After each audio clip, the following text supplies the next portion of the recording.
நாம் இன்னைக்கு நீ அதுவாக இருக்கிறாய் தத்துவமசி அதனுடைய 2வது ஸ்லோகம் சாமவேத மகா வாக்கியம். ஏற்கனவே நம்ம பார்த்தோம், அதனோட தொடர்ச்சி இது அப்பேற்பட்ட ஒரு ஸ்லோகம் வித்யாரண்ய முனிகள் கொடுத்துருக்காரு. அதை சொல்லாமல் இருக்கவே முடியாது.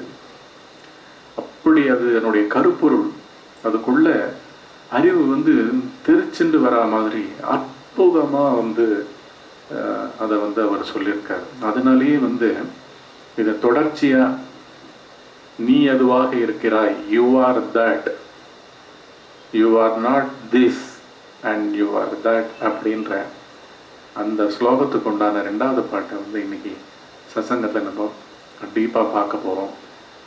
எந்த ஒரு எல்லா சத்சங்கமுமே என்னன்னா மனசை மனசுக்கு ஒரு பிடிபடும்படியா எப்படி அதை அணுகிறது, இந்த மனசை அணுகிறது, இந்த மனசை எப்படி பக்குவப்படுத்தி அந்த மேலான பொருளா நாம ஆகிறதுக்கு உண்டான எல்லா வாய்ப்புகளையும் விழிப்பு நிலை பூரா எப்படி பிராக்டிஸுக்கு கொண்டு வந்துக்கிறது அப்படின்றதுக்கு தான் நம்ம தொடர்ந்து சத்சங்கங்களையும் சரி டீப்பாக முக்கியமான ஸ்லோகங்கள் எல்லாத்தையுமே பார்த்துட்டு இருக்கோம். அதில் இன்னைக்கு பார்க்க போகிறது அதனோட தொடர்ச்சி. ஏற்கனவே இந்த சத்சங்கம் எடுத்திருக்கேன், இது அதனுடைய தொடர்ச்சி. ஃபஸ்ட்டு நான் இந்த ஸ்லோகத்தை படிச்சுடுறேன். சில டீட்டெயில்ஸ்லாம் எழுதி போட்டிருக்கேன். அந்த டீட்டெயில்ஸ்லாம் ரொம்ப முக்கியமான details. They have clear cut applied values in our day-to-day life. Moment to moment we lead our life in a particular manner.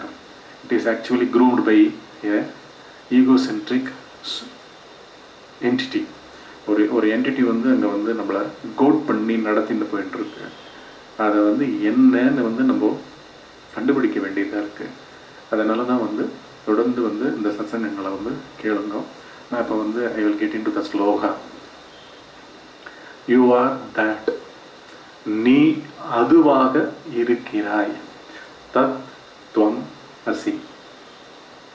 தத் அது, துவம் நீ இருக்கிறாய், நீ அதுவாக இருக்கிறாய். இதுதான் சம்ஸ்கிருத அந்த மகா வாக்கியம், வேத மகா வாக்கியம். இங்கே இந்த ஸ்லோகம் 2வது ஸ்லோகம் ரெண்டு ஸ்லோகம் கொடுத்துருக்காரு அவர். மகா வாக்கிய விவேக அப்படின்றது தான் அந்த டாபிக். வித்யாரண்ய சுவாமிகள் 13வது நூற்றாண்டை சேர்ந்த சிருங்கேரி மடாதிபதி. வேதங்கிறதுக்கெல்லாம் நிறைய பாஷ்யம் எழுதியிருக்கார். முக்கியமாக ஒவ்வொரு வேதத்தினுடைய எசன்ஸ் முக்கியமான மகா வாக்கியத்துக்கு 2 ஸ்லோகமாக கொடுத்துருக்கார். இது 3வது மகா வாக்கியம். ஏற்கனவே 2 மகா வாக்கியம் பார்த்துட்டோம். ரிக்வேதத்தினுடைய பிரக்ஞானம் பிரம்மம், யஜுர்வேதத்தினுடைய அகம் பிரம்மாஸ்மி, 3வது சாமவேதத்தினுடைய தத்துவம் அசி. இதுதான் இப்போ பார்க்குறோம். இது 2வது ஸ்லோகம்.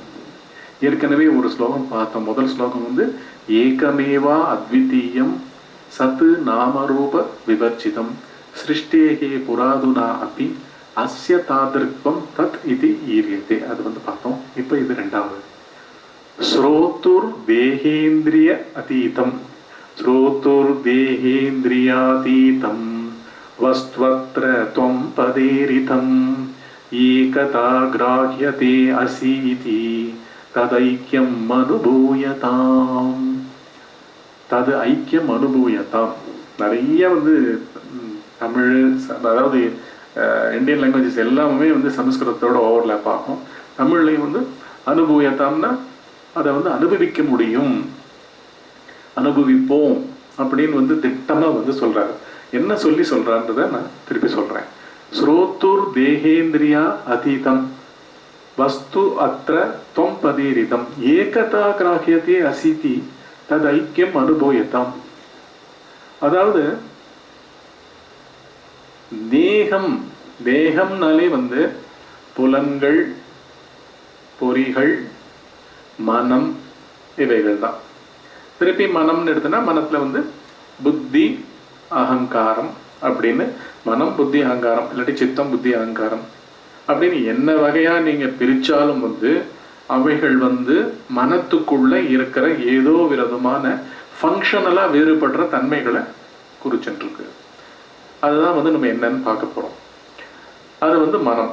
திருப்பி வந்து மனத்தை தவிர்த்து வந்து இங்க வந்து உடல் வாழ்க்கையோ இந்த புலனின்ப வாழ்க்கையோ இருக்கா? புலன்கள் வந்து மனமால் தான் ஏவப்படுகிறது. எல்லா ஆசைகளுக்கும் யார் ஆசைப்படுபவன்?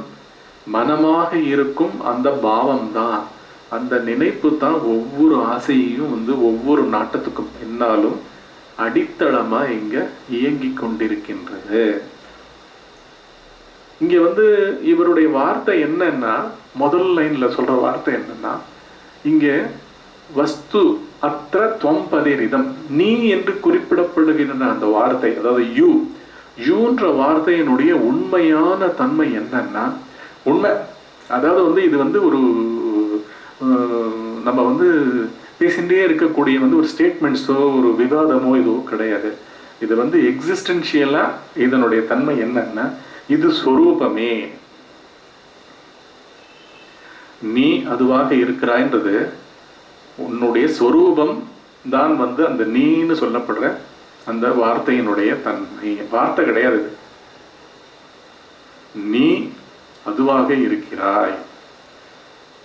நீன்றதே வந்து அதாவது என்னது, முன்னிலையில் இருக்கிறத குறிப்பிடுறது, second person. You are that.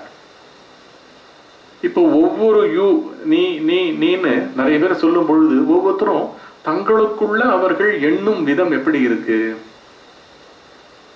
அவர்கள் வந்து அந்த உடலை சார்ந்தவர்களாகவும் அந்த உடலை கொண்டவர்களாகவும் அந்த உடலே அவர்களாகவும் அந்த உடலை இயக்கி கொண்டிருக்கிற அந்த மனத்தில் இருக்கிற அடிப்படை பாவம் என்ன பாவம்?